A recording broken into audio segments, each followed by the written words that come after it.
Purushena havishaha deva yajnamatanvatam vasanto asya sidadyam grishma idma sharadhavihi.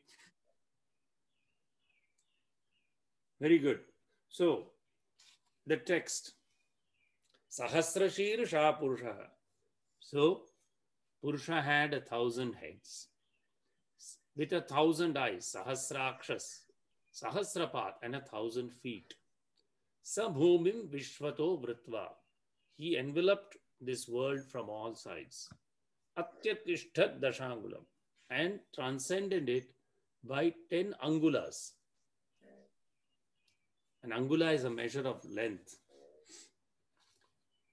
Purusha evedagum sarvam. Know this Purusha. Know everything that you see to be Purusha.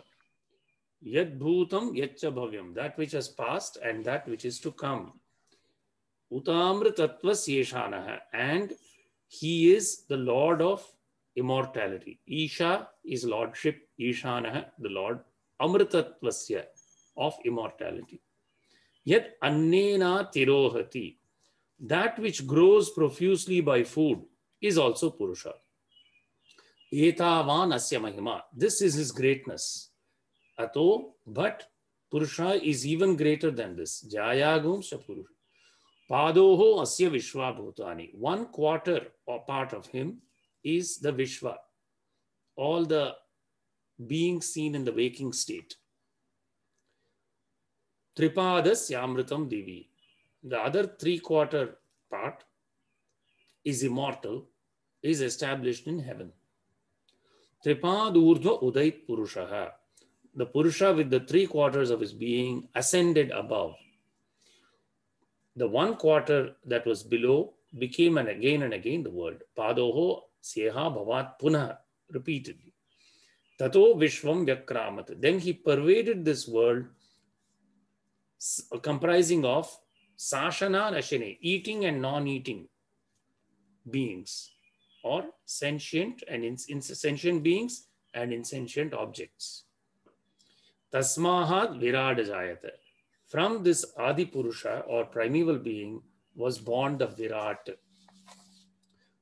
Virajo Adipurusha. Virat is the immense being.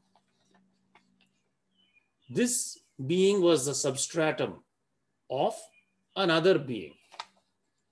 Sajato Atyarichyata.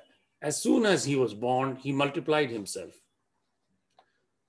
Paschat Bhumi Matho Puraha. Later he created this earth and then the bodies of the living things. Yet Purushena Havisha. Using this Purusha as a Havish. Havish is the sacrificial material that is put in the Havan. It could be even rice. Deva Yagyam Atanvata. The Devas, the gods, the lords of the senses, they performed a sacrifice. Vasanta is the spring. Spring was the ajyam, the ghee that is put into the homam or the yagyam. Grishma idma. Grishma is the samid sticks that is put. Sharad is the autumn. Havihi is the havis, the oblatory material like the purodas or the rice cake. So, yat purushena havisha. So this is a deep symbolism. What it is saying is that all of our life experience is a sacrifice. Right now we are talking and seeing, this is a sacrifice.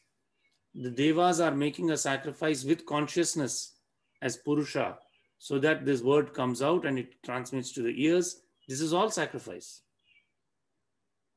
right? But the great sacrifice of the Devas was performed on the cycle of a year. So in the cycle of a Samvatsara, there are Shad Ritu, 6 Ritus. Each Ritu is now conceptualized and symbolized as a part of the sacrifice. So Vasanta is the ghee, Grishma, now we are in Grishma Ritu, is the Idma or the Samid. Sharad is the Havis, in this way. So the goal is to understand the symbolism in an intuitive way. When people start to understand this in a very literal creationist way, you will lose the intent and you will misunderstand the Purusha Suktam, and you will cause great pain to yourself and to others. It's a deeply symbolic, mystical, meditative work. Unless that person has undergone the rigors of sadhana, controlled the senses, uplifted the consciousness through the chakras, and meditatively understands this Purusha Suktam, it will sound like a creationist hymn, which it is not. It's a symbolism. And it's a very beautiful symbolism. So, good discipline is needed to understand the Purusha Suktam intuitively, but explanation from someone who knows can also help a lot. So, Purusha is intrinsically the supreme consciousness. Puri Shayati iti Purushaha, sleeping in the body of everyone. Although it is sleeping in the body of everyone, not a very large number of people are awake to it. And therefore, the world is tormented by ignorance, hatred, and other man-made problems.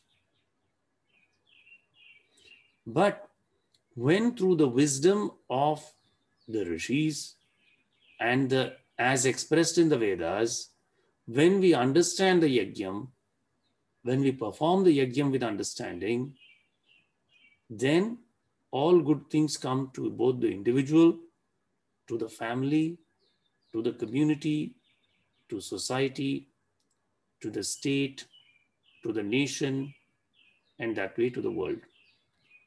And that is why Sanatana Dharma is given such a high praise, because it is the way the world works. It is the way nature works, right? And so to become aligned with that great power naturally bestows power on the person who aligns themselves. So therefore, starting with the Sandhya practice, aligning oneself with the union of the sun and the moon at the twilights, that Sandhya practice itself gives great strength. Then after that, understanding the Suktams, being the essential part of the Vedas also, is very powerful. Very good. I hope you enjoyed it. Have a lovely Sunday. We will meet again.